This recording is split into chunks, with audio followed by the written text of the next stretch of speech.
I'm back on the Elliott Coos Trail for NC State Dendrology, and on this back side of the island that I'm on in Carteret County. This is also still in Maritime Forest, and I have another Persea here, although I think we really should come back in the summertime when this species is in fruit to check the peduncles or the flowering or fruiting stalks for the species to be sure that it's different from swamp redbay, which is a lot more common. So this is Persea borbonia, and it is redbay, sometimes called upland redbay, but most oftenly lumped into redbay. And this is the species I learned Persea borbonia along with the swamp, right, was lumped. And so all of it was called Persea borbonia. But then Persea palustris, which is a far more common species, I talked about it earlier. It has the fuzzy undersides of the leaves, is a lot more frequently found in swamps. Now, I'm here on a maritime forest and I'm in upland sand, so it's a good habitat and should be for Persea borbonia, redbay or upland redbay. And what I noticed when I was walking by, and what prompted me to look a little more closely, was, you know, these leaves look a lot like our swamp redbay, and they're deep green and glossy, so I was kind of admiring that. And then as I walked by, I kind of grabbed them and I noticed they're not fuzzy.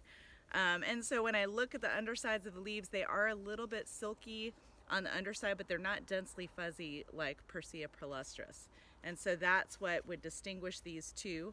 But again, like coming back in the summertime to see the fruiting stalks on Persea borbonia, they should be very short, less than an inch, and they're much longer for Persea palustris. So that would make me feel much better about my ID.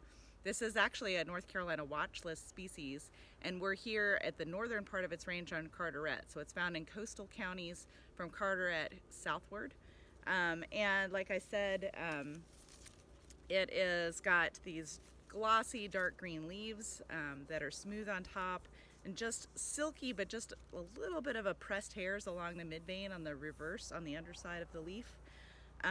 Just like Persea palustris, they're very aromatic, so that reminds us that it is in the Lauraceae, or the stinky leaf family, which also makes it susceptible to laurel wilt disease. And this one at the very base had some little branches that had these dead leaves on it, so this is evidence of our black twig borer.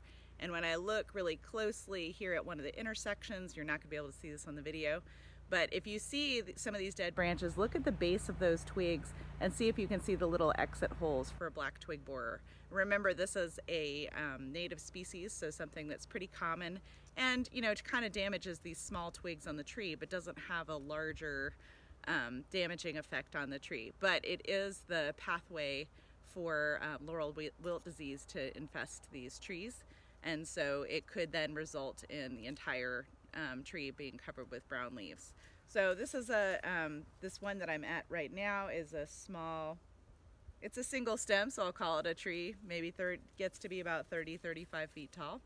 And like I said, Persea borbonia is considered a North Carolina watch list species. So that's Persea borbonia, redbay, or upland redbay, and here in Carteret County at NC State Dendrology.